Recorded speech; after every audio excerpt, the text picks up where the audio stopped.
2000 సంవత్సరం రావడానికి ముందు 2000 సంవత్సరమే అంతమైపోతుంది ప్రపంచం అంతా అన్నారు. ఇప్పుడు 2000 సంవత్సరం అయిపోయి ఆల్రెడీ మనం 19వ సంవత్సరంలో 2019లోకి వచ్చేసాం. అవును. సో మీ ఉద్దేశ ప్రకారం ఇది ఒక అపోహేనా? కలియుగం ఇన్ని సంవత్సరాలు ఉంటుంది, ఈ యుగం ఇన్నాళ్ళు, ఈ యుగం ఇన్నేళ్ళు అని మనం అనుకున్నట్టయితే? అంటారు యుగాలకి సంఖ్య ఉంది. ఇప్పుడు ఒక రోజుకి ఇన్ని గంటలు, ఇదివరకు దాని ఘడియలు విఘడియలు అనేవారు. దానికి ఏదో ఒక క్రమం ఉంది.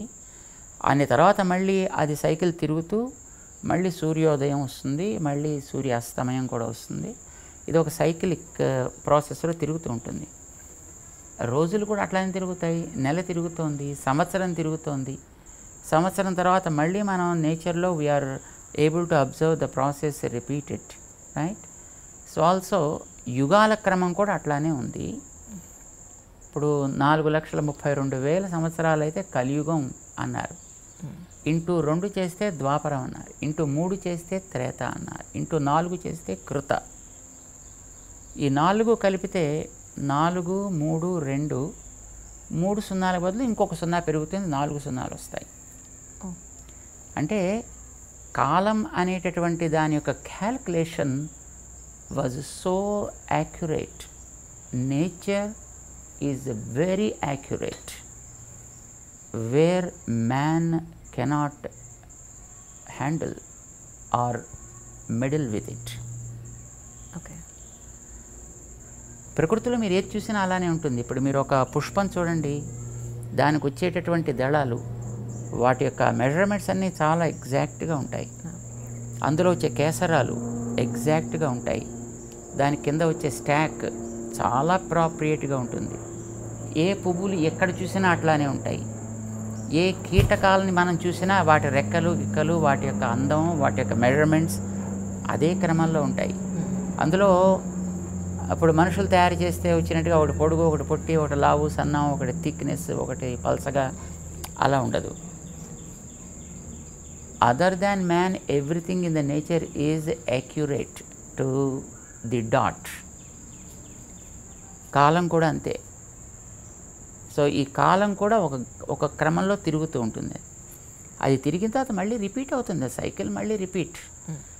ఇప్పుడు 2000 సంవత్సరాలు కలియుగం అనే దాంట్లో అసలు అది ఏమడదు. అది బికాజ్ కలియుగం ఇప్పటికి ఆరంభమయ్యి 5,119 ఏళ్ళు దాటింది. ఓకే. దీనికి పూర్తి అవ్వడానికి 4,28,000 సంవత్సరాల కాలం ఉంది కలియుగానికి. Okay. So 5,000 is really nothing. మధ్యలో ఎక్కడో ఒకచోట ప్రారంభించి కాలాన్ని లెక్క పెట్టడం ప్రారంభం చేశారు. దానికి 2,000 years అని అన్నారు. ఎక్కువ మంది ఆ కాలమానాన్ని తీసుకుని ఇప్పుడు 2000, 2019 అని అంటున్నారు. ఇప్పుడు కలియుగం నిజానికి 2000 సంవత్సరాల్లో అయిపోతుందని అనలా. అప్పుడు అన్నది ఏంటంటే కంప్యూటర్ కనిపెట్టిన తర్వాత, ఓకే, 1980sలో బహుళ ప్రాచుర్యాన్ని అది అందుకున్న తర్వాత దాంట్లో ప్రోగ్రామ్ చేసినటువంటిది 2000 దాకా దాన్ని ప్రోగ్రామ్ చేశారు కనుక, ఓకే, సో దాన్ని Y2K అని దానికి ఒక పేరు పెట్టి, ఆ December 31st కాగానే ఇంకా తర్వాత అది ప్రోగ్రామ్స్ అన్నీ కూడా ఇంకా క్రాష్ అయిపోతాయి. సో దానివల్ల మొత్తం సెటప్ అంతా ఎక్కడిదక్కడ స్టాప్ అయిపోతుంది. అంతే, ఇంకా అది ఒక కంప్యూటర్ స్టాప్ అయిపోయిందంటే మొత్తం ప్రపంచం అంతా తల్లకిందులు అయిపోయినట్టే అని భావించారు. దానికోసం మన దేశం నుంచి చాలామందిని, వచ్చిన వాళ్ళని రాని వాళ్ళని, ఆ పేరు పెట్టుకున్న వాళ్ళందరినీ మొత్తం బయటికి పంపించారు, అమెరికాకి పంపించారు. ఏదైనా వాళ్ళు చేస్తారు కదా, చేయాలి కదా, చేయించాలి కదా అనే ఉద్దేశంతో. సరే, 2099 December 31st చక్కగా నడిచింది. మర్నాడు పొద్దునే మళ్ళీ తెల్లారింది, సూర్యుడు వచ్చాడు, పక్షులు ఎగిరాయి, గాలి వీచింది, అన్నీ బాగానే సాగాయి. జనాభా కూడా బాగానే సంచరించింది. మళ్ళీ 2012 వచ్చేటప్పటికి మళ్ళీ అలాగే అయిపోతుంది ఇంకొకటేదో అని మాయన్ కల్చర్కి సంబంధించినటువంటి కాలమానం ప్రకారం ఇదేదో అయిపోతుంది అని అనుకున్నారు. సేమ్ అప్పుడు కూడా December probably 22nd or something date అనుకుంటాను బహుశా అయిపోతుంది. ఆ వేళ నెక్స్ట్ డే మార్నింగ్కి మొత్తం అంతా everything will be close down, the cinema మొత్తం సెటప్ అంతా క్లోజ్ అయిపోతుందని అన్నారు. But nothing is happen, everything was just moving normal. యుగాంతమైన అంతే. యుగాంతం అయిపోతుందంటే యుగం అవ్వగానే మొత్తం అన్నీ క్లోజ్ అయిపోతాయి కదా. మరి December 31 అవుతోంది, మళ్ళీ January 1 ఆరంభం అవుతోంది, మళ్ళీ మామూలుగా సాగుతోంది కదా. సో యుగాలు పూర్తయినా, యుగాలు ఆరంభమైనా జరిగేటటువంటి మనిషి యొక్క గతి అనేది ఎప్పుడు సాగుతూనే ఉంటుంది. అయితే వ్యక్తిలో ఉండేటటువంటి తట్టుకునే సామర్థ్యాల యొక్క కొలమానాన్ని బట్టి యుగాల యొక్క కొలమానాన్ని చెప్పారు. వ్యక్తిలో తట్టుకునే శక్తి ఎంత ఉంటుంది, పనిచేసే శక్తి ఎలా ఉంటుంది. ఇప్పుడు శక్తి క్రమంగా తగ్గుతోంది, మనలో స్టామినా తగ్గుతోంది, ఓపిక తగ్గిపోతోంది. ఇప్పుడు మా చిన్నప్పుడు పాఠం ప్రారంభిస్తే 6 గంటల సేపు చెప్పేవారు ఆగకుండా ఒకటే పాఠాన్ని, అలా సాగుతూ ఉండేది. మా కూర్చునేవాళ్ళు, వినేవాళ్ళు, చెప్పేవాళ్ళు చెబుతూ ఉండేవారు, వినేవాళ్ళు వింటూ ఉండేవారు. ఇప్పుడు అలవాటు ఎలా చేశారంటే 45 నిమిషాలు దాటితే పీరియడ్ మారాలనగానే కొంతకాలం ఇది అలవాటు చేసేటప్పటికి 45 నిమిషాల తర్వాత ఒక సబ్జెక్ట్ మార్చకపోతే వీడికి ఏమిటో తల్లకిందులు అయిపోయి ప్రపంచం అంతా కూడా గిరగిరా తిరుగుతున్నట్టు అనిపిస్తుంది. ఇది మనిషికి మనం చేసేటటువంటి అలవాటుని బట్టి వాడి యొక్క బయలాజికల్ క్లాక్ ఏదో అంటారు దాన్ని, అది దాని తగ్గట్టుగా మారుతూ ఉంటుంది, అడ్జస్ట్ చేసుకుంటూ ఉంటుంది. చేత కాలం ఏమీ మారదు, కాలంగా సాగుతూ ఉంటుంది. మనలో ఉండేటటువంటి సామర్థ్యాలని మనం ఏ విధంగా అయితే ప్రిజర్వ్ చేసుకుంటామా, లేదు డైల్యూట్ చేసుకుంటామా, లేదా మార్చేసుకుంటామా. సో దాన్ని బట్టి ఒకటి కృతయుగం అన్నారు, ఒకటి త్రేత అన్నారు, ఒకటి ద్వాపరం అన్నారు, ఒకటి కలియుగం అన్నారు. మీకు చెప్పడానికి అభ్యంతరం అయితే వదిలేస్తాను, అభ్యంతరం లేకపోతే అడుగుతాను, మీరు ఆన్సర్ చెప్పాలని అనుకుంటే. చాలామంది స్వామీజీలు ఉన్నారు మన భారతదేశంలో. కొంతమంది ప్రజల దగ్గరికి పెడతారు, హగ్ చేసుకుంటారు, లిటరల్గా పొలిటికల్ వాళ్ళు వచ్చి ఇష్టమైన వాళ్ళు వచ్చినట్టు ముద్దులు పెడతారు. మీరు మాత్రం ఎవరిని ముట్టుకోరు, ఎందుకని? అది వ్యక్తిగతమైనటువంటి వారి ఇష్టాలను బట్టి ఉంటుంది కాబోలు. ఓకే. ప్రతి వ్యక్తికి ఒక పద్ధతి, ఒక నియమము ఉండాలి. అది తన యొక్క పరంపరకి తగ్గట్టుగా ఉండాలి. సన్యాసి అంటే సన్యాసికి కూడా ఒక పరంపర ఉంటుంది. ఆ పరంపరకి తగ్గట్టుగా తాను ఉండాల్సినటువంటి బాధ్యత ఉంటుంది. ఆ పరంపర ఎలా ఉండాలి అనేది పూర్వులు ఆచరించినటువంటి విధానం ఉంటుంది. యథా తే తత్ర వర్తేరన్ తథా తత్ర వర్తేథాః, యథా తే తేషు వర్తేరన్ తథా తేషు వర్తేథాః. వేదం చెప్తోంది, నీ పూర్వులు ఇలాంటి సిచ్యువేషన్ ఎదురైనప్పుడు ఏ విధంగా ప్రవర్తించారో ఆ విధంగా నువ్వు ప్రవర్తించు. ఒక్కొక్క కార్యం చేసేటప్పుడు దానికి ముందు వెనకలు కూడా ఏవో కొన్ని ఉంటాయి. వాటిని వాళ్ళు ఏ విధంగా ఆచరించేవారో నువ్వు కూడా ఆ విధంగానే ఆచరించు. ఇది వేదం చేసినటువంటి అనుశాసనం. It's a command given by Vedas. So వేదాల్లో చెప్పిన దాన్ని ఆచరించేవాళ్ళు కొందరు ఉంటారు, వైదికమైన పద్ధతిని ఫాలో అయ్యేవాళ్ళు కొందరు ఉంటారు, స్వయంగా నిర్మించుకున్నటువంటి నియమాన్ని బట్టి ప్రవర్తించేటువంటి వాళ్ళు కొందరు ఉండొచ్చును. బట్ వాళ్ళ ఇష్టాన్ని బట్టి ఉంటుంది అది. మరి బహుశా మేము మా పెద్దవాళ్ళు ఎలా చేసేవారో అలా ఉండాలని అనుకునేవాళ్ళం కాబోలు, అందుకోసం మేము ఇలాగే ఉంటాం. అంటే మీ గురువుగారు ఇలాగే ఉండేవారండి? ఎస్, మేము మా ఆరాధన, మా కార్యక్రమాలు చేసేంతవరకు మేము ఒక పద్ధతి ప్రకారం ఉంటాం. అది అయిన తర్వాత మనం ఏదైనా బయట సామాజికమైన కార్యక్రమంలోకి వెళ్ళినప్పుడు అక్కడ సామాజికమైనటువంటి కార్యక్రమానికి ఎంతవరకు అవసరమో అంతవరకు మేము అక్కడ ఉంటాం. మీ గురువుగారు ఆఖరిగా మీకు చెప్పిన మాట ఏమిటి అంటే మీరేం చెప్తారు? మా గురువుగారు మాకు ఆఖరి మాట అంటూ అలాగేం చెప్పలా. ఎందుకంటే వారు ఒక సంకల్పం చేశారు. ఈ ధర్మాన్ని మనం ఇట్లా కొనసాగించాలి. ఆ కొనసాగించడంలో మనకిచ్చినటువంటి శక్తిని బట్టి మనం చేయాల్సిన పనులని మనం చేసుకుంటూ వెళ్ళాలి. అది చెయ్యాలంటే దానికి కావాల్సినటువంటి వెనకాతల మనకి పరికరం కావాలి, దానికి కావాల్సినటువంటి ఆధికారికత కావాలి మనకి. అంటే దానికి కావాల్సిన ప్రమాణాలు మన దగ్గర ఉండాలి, కార్యక్రమాన్ని మనం చేయాలి. దాన్ని సాధించడానికి గురుకులవాసం చేయాలి, అక్కడ నేర్చుకోవాలి, అక్కడ చూడాలి, వాటిని కూడా మనం అవలంబించి ప్రాక్టీస్ చేయాలి. This is what my Guruji gave instructions to me and that's what we are trying to follow. దేశానికి, ముఖ్యంగా మన దేశానికి స్వామీజీల ఆవశ్యకత ఎంతవరకు ఉందని మీరు భావిస్తున్నారు? మన దేశానికి, ప్రపంచానికి అనే ప్రశ్నే లేదు. స్వామీజీలు అనంటే కాషాయం కట్టుకుని దండం పట్టుకుని తిరిగేవాళ్ళు అని మాత్రమే కాదు. అవసరమైనప్పుడు మంచిని చెప్పాల్సి వచ్చినప్పుడు మంచిని చెప్పాలి. ఎప్పుడైనా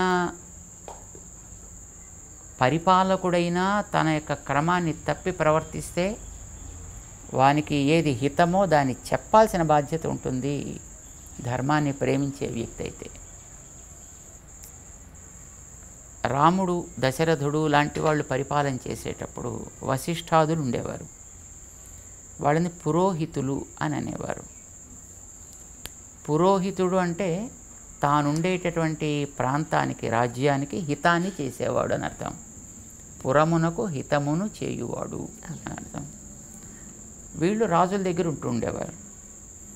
రాజులు పరిపాలన చేసేవారు. ఎప్పుడైనా ఒకసారి రాజు కనుక చేయాల్సిన పాలనలో తప్పుడు నిర్ణయాలు చేస్తే వెంటనే వీరి పక్కన ఉండి అది తగదు, స్టాప్ ఇట్ అని చెప్పగలిగేవారు. వాళ్ళకంటూ ప్రత్యేకమైనటువంటి అవసరాలు ఏమీ ఉండేవి కావు, పక్షపాతాలు అంతకంటేనూ ఉండేవి కాదు. రాజు దగ్గరైనా మొహమాటాలు ఎప్పుడూ ఉండేవి కాదు. చెప్పవలసినటువంటి హితాన్ని చెప్పాల్సి వచ్చినప్పుడు నిర్మొహమాటంగానే చెప్పేవారు. మంచి చేసినప్పుడు ప్రశంస కూడా అంత నిర్మొహమాటంగానూ ఇవ్వగలిగేవారు. అందుకోసం ఎప్పుడైనా నిర్ణయం చేయాల్సి వస్తే వాళ్ళు వీళ్ళ యొక్క సలహా సంప్రదింపులు జరిపి నిర్ణయాలు చేసేవారు. ధార్మికమైనటువంటి విషయాల్లోకి వచ్చినప్పుడు మిగతా విషయాల్లో వాళ్ళకి అనుభవం ఉంటుంది కనుక వాళ్ళు వాటిని సాధించగలుగుతారు. కానీ ధార్మిక విషయాల దగ్గరికి వచ్చేటప్పటికి కొన్ని వాళ్ళకి అధ్యయనం చేసే అవకాశం ఉండదు. బికాజ్ లౌకికమైనటువంటి పరిపాలన విధానంలో వాళ్ళు ఉండేటప్పుడు ధార్మిక గ్రంథాలని చదివేంత అవకాశం వాళ్ళకి ఉండదు కనుక అలాంటి విషయాల్లో కావాల్సినటువంటి సలహాలు, సంప్రదింపులు వీళ్ళు ఇచ్చేవారు. అసలు ఏ వ్యక్తికి అన్నిటినీ మాస్టర్ చేయడం అనేటువంటి అసాధ్యం కదా. వాడు రాజు కావచ్చు, ధార్మికుడు కావచ్చు, మరొకడు కావచ్చు. కొన్ని విషయాల్లో వాళ్ళు తప్పనిసరిగా సమర్థత కలిగి ఉంటాడు. వాడి సబ్జెక్టులో వాడు సమర్థత కలిగి ఉంటాడు కనుక తన సబ్జెక్టుకి సంబంధించిన విషయాల్లో ఎప్పుడైనా ఒకవేళ పరిపాలకుడైనా హద్దు మీరి ప్రవర్తిస్తే, లేదు చేయాల్సింది వాడు చెయ్యలేకపోతుంటే వాడి చేత అది చేయించడం, వాడు హద్దు మీరినప్పుడు జాగ్రత్త, అది చెయ్యడానికి తగదు అని శాసించేనా వాళ్ళని ఆపగలిగేటటువంటి స్థితి కూడా ఉంటుండేది. అది ఆనాడు వశిష్ఠాదులు వాళ్ళు పురోహితులు అనే పేరుతో ఉండేవాళ్ళు. అయితే దురదృష్టం కొద్ది ఆ పురోహిత అనే పేరు ఇప్పుడు ఈవేళ మరొక రకంగా వాడుతున్నారు. కానీ ఎప్పుడైనా సాధువులు కానీ, సన్యాసులు కానీ, స్వాములు కానీ, పండితులు కానీ, జ్ఞానులు కానీ, the whole and sole responsibility of these people is to follow, of course, the doctrines that are laid down by the elders, teach them to the generation and prepare the people who are able to take proper care in the society in general. అంటే రాజులకే కాదు కదా, సామాన్య ప్రజల్లో కూడా అలాంటి వాటిని చెప్పాల్సిన అవసరం ఉంటుంది కదా. వాళ్ళని కూడా ఆ మార్గంలో పెట్టాల్సిన బాధ్యత వాళ్ళకు ఉంటుంది కదా. వాళ్ళలో కూడా ఒక రకమైన అవగాహన తీసుకురావాల్సిన బాధ్యత కూడా వాళ్ళకు ఉంటుంది. అంచేత సామాన్యుల కోసం చెప్పడానికి కావాల్సిన శిష్యవర్గాన్ని తయారు చేసేవారు. వాళ్ళల్లో అప్పుడప్పుడు కొందరు రాజాశ్రయాన్ని చేసి రాజులకు కూడా మార్గదర్శనం చేయగలిగేట్లుగా ఉంటుండేవారు. ఎప్పుడెప్పుడు ఎవరికి ఏ సలహా సంప్రదింపులు కావాల్సి వచ్చినా ఇవ్వడానికి అందుబాటులో మాత్రమే వాళ్ళు ఉండేవారు. అవసరమైతే తప్ప వీళ్ళు వెళ్ళి దాంట్లో నియంత్రించేటటువంటి స్థితి ఉండేది కాదు. వాళ్ళు కూడా తమ బాధ్యతను గుర్తించి ఆ రకమైనటువంటి సలహా సంప్రదింపులు తీసుకుంటూ ఉండేవారు అలాంటి విషయాలకు వచ్చినప్పుడు. ఇంటి పేరు నిలబెట్టడం లేదా ఒక వంశాన్ని నిలబెట్టడం అని అంటే అది ఒక అబ్బాయితోనే సాధ్యం అనేది కొన్ని సంవత్సరాలుగా పాతుకుపోయిన మాట. మరి మీ విషయంలో మీ తల్లిదండ్రులకి మీరు వంశాన్ని నిలబెట్టారని అనుకుంటే మరి మీ వంశాన్ని మీరు మరి ఇప్పుడు మీ సన్యాసాశ్రమంలో అది ఎలా వీలవుతుంది? మరి మీ తదనంతరం మీ వంశాన్ని నిలబెట్టాలి అని మీకు ఎప్పుడు అనిపించలేదా? వంశము అనేటటువంటిది ఒక్క వ్యక్తి వల్ల ఎప్పుడు నిలబడదు. అబ్బాయి వల్లనే నిలబడుతుంది అనే నియమం కూడా ఏమీ లేదు. సో అమ్మాయిలైనా నిలబట్టచ్చు. ఇది అమ్మాయి ఇంటి పేరు మారిపోతుంది కదా. మరి ఇంటి పేరు మారినా వంశము అనేది నిలబెట్టడానికి పర్పస్ ఏంటి? ఆ వంశంలో పూర్వులు కొన్ని మంచి పద్ధతుల్ని వాళ్ళు పాటించారు. ఆ పాటించిన పద్ధతుల్ని తర్వాత జనరేషన్స్కి అందించాలి అని వాళ్ళు దే అస్పైర్డ్ ఫర్ దట్. మనకి పర్పస్ అదే కదా, వంశపు మర్యాద, వంశపు గౌరవం లేదా ప్రతిష్ట, ఆచారం. They are certain practices which they followed and they made the generations to preserve that practice. దాన్నే మనం సంప్రదాయము అని పేరు పెట్టి పిలుస్తాం దాన్ని. సో ఈ సంప్రదాయ పరిరక్షణ కోసమనే వివాహ వ్యవస్థ అయినా లేదు సంతానం కావాలి అని అనుకున్న పర్పస్ అది. అది చేయగలిగిన వ్యక్తి మరొకరు ఉండేటప్పుడు అందరూ చేయాలి మంచిదే, కానీ దానికంటూ కొంతమంది ఉన్నప్పుడు మిగతా వాళ్ళు మిగతా కార్యక్రమంలో ఉండడానికి కూడా ఆక్షేపణ ఏమీ ఉండాల్సిన అవసరం లేదన్నమాట. అంచేత వంశపు ఆచారాన్ని నిలబెట్టడం అనేటటువంటిదే లక్ష్యంగా మనం పెట్టుకున్నప్పుడు ఒక వ్యక్తి ఉంటే ఎస్ వారిని సమర్థవంతంగా తయారు చేసి మిగతా వాళ్ళు మిగతా కార్యక్రమాలు కూడా చూడవచ్చు. అంటే సామాన్య ప్రజల ఆలోచన ఎలా ఉంటుంది అని అంటే ఈ మధ్యకాలంలో ఒక స్వామీజీ ఫెమిలియర్ అయిన తర్వాత రాజకీయ నాయకులు ఆ స్వామీజీకి దగ్గర అయిపోతున్నారు, టాప్ మోస్ట్ బిజినెస్ మెన్లు స్వామీజీకి దగ్గర అయిపోతున్నారు. ఇలా అవ్వడానికి ప్రధాన కారణం ఏమిటి అనేది? స్వామీజీలకి రాజకీయ నాయకుల్లోనూ బిజినెస్ పీపుల్ దగ్గర అవుతారని ఏం లేదు. సాధారణంగా business people and political people think that these people are able to do certain things beyond our capabilities. వాడేదో మంత్రమో తంత్రమో చేసి ఏదో మనకి కాస్త శక్తిని ఇస్తే మనం అనుకున్న కార్యాలను బాగా సాధించగలుగుతాము అనే ఒక భావం వాళ్ళల్లో ఉండి ఉండొచ్చు.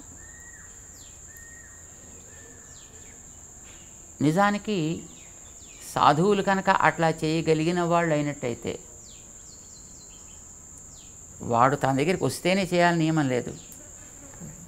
ఇందాక మీరు అడిగారు చూడండి, ఏమంటే మీరు ఎందుకు ముట్టుకోనివ్వరు అని. సే ఒక ఫ్యాన్ తిరుగుతోంది అని అనుకోండి, what you expect out of that? Some nice breeze, మంచి గాలి వేయాలి, మనకి కాస్త తాపాన్ని తగ్గించాలి. సో దీన్ని మనం కోరుకునేది ఫ్యాన్ నుంచి. అది నిజంగా ఫ్యానే అయినట్టయితే, అది నిజంగా తిరగగలిగిందే అయితే దాని వెళ్ళి నువ్వు పట్టుకోవాల్సిన అవసరం లేదు, అది నిన్ను పట్టుకోవాల్సిన అవసరం అంతకంటే లేదు.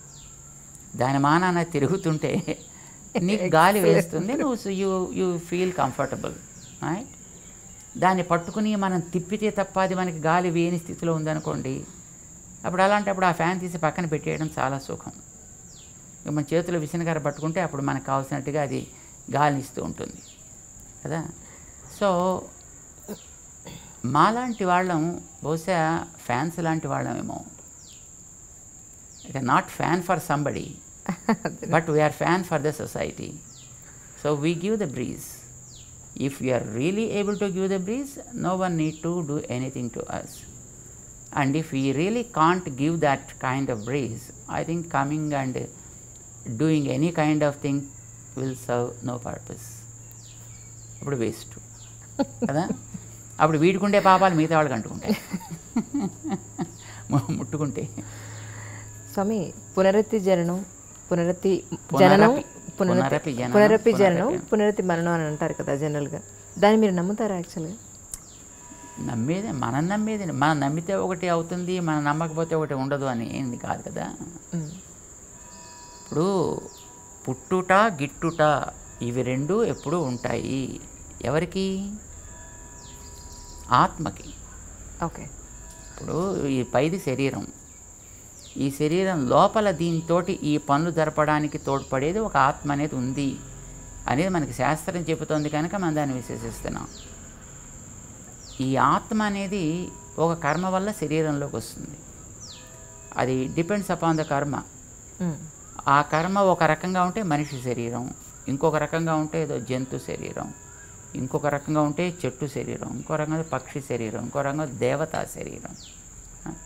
కర్మల్లో ఉండే తారతమ్యాన్ని బట్టి శరీరాలు వస్తాయి. అది కర్మ ఉన్నంత వరకు ఆ బాడీ ఉంటుంది. కర్మ అయిపోగానే ఆ బాడీని మళ్ళీ వదిలిపెట్టి ఇంకో చోటుకు పోవాలి. డ్యూటీ కోసం మనం ఒక ఊరు వెళ్ళినప్పుడు ఆ ఊళ్ళో ఎక్కడో ఒక రూమ్ రెంట్ తీసుకుంటాం, ఆ ఊళ్ళో ఉంటాం, పని చేసుకుంటాం. అయిపోగానే we quit the room and just we go to our own place, right? So also మనకి ఈ బాడీస్ అనేటటువంటి ఒక కర్మ అనుభవం కోసం వస్తాయి. కర్మ అవ్వగానే బాడీస్ పోతాయి. బాడీలోకి రావడం అనేది జన్మ అంటారు, బాడీని వదలడం అనేది మరణం అంటారు. మరణం అంటే ఆత్మ ఏమవ్వదు, ఈ బాడీకి ఏమీ అవ్వదు. బాడీ అనేది it's a component of 5 elements. మళ్ళీ 5 ఎలిమెంట్స్ కింద మళ్ళీ మారిపోతాయి. లోపలికి వచ్చిన జీవుడు మళ్ళీ దీన్ని వదిలిపెట్టి దీన్ని వెళ్ళిపోతాడు. వాడికి వెనకాతలుండే స్టాక్ని బట్టి మళ్ళీ వాడు ఎక్కడికో వెళ్ళాలి, ఇంకొక బాడీ తీసుకుంటాడు. So taking a new body is called జన్మ అండ్ చెకింగ్ అవుట్ దట్. చాలా సంతోషం స్వామి. మిమ్మల్ని ఎక్కువ ఇబ్బంది పెడితే క్షమించాలి, ఏమి అనుకోవద్దు దయించి. చాలా సంతోషం. మీరు ఇంతటి గొప్ప అవకాశాన్ని ఇచ్చినందుకు నిజంగా మీకు నేను చాలా రుణపడి ఉన్నాను. చాలా ధన్యవాదాలు. నిజంగా సంతోషం. Press the bell icon for more updates. Subscribe to iDream. Subscribe to iDream. Please subscribe to iDream. Subscribe to iDream. Please subscribe to iDream. For more such videos, please subscribe to iDream. For more videos, please subscribe to iDream. And you're watching iDream Media. Please like, share and subscribe to the channel. And don't forget to subscribe to iDream. Please subscribe iDream Media. Do subscribe to iDream. Subscribe to iDream Media. Do subscribe to iDream Media. Don't forget to subscribe. Click on the button below. Don't forget to subscribe to iDream.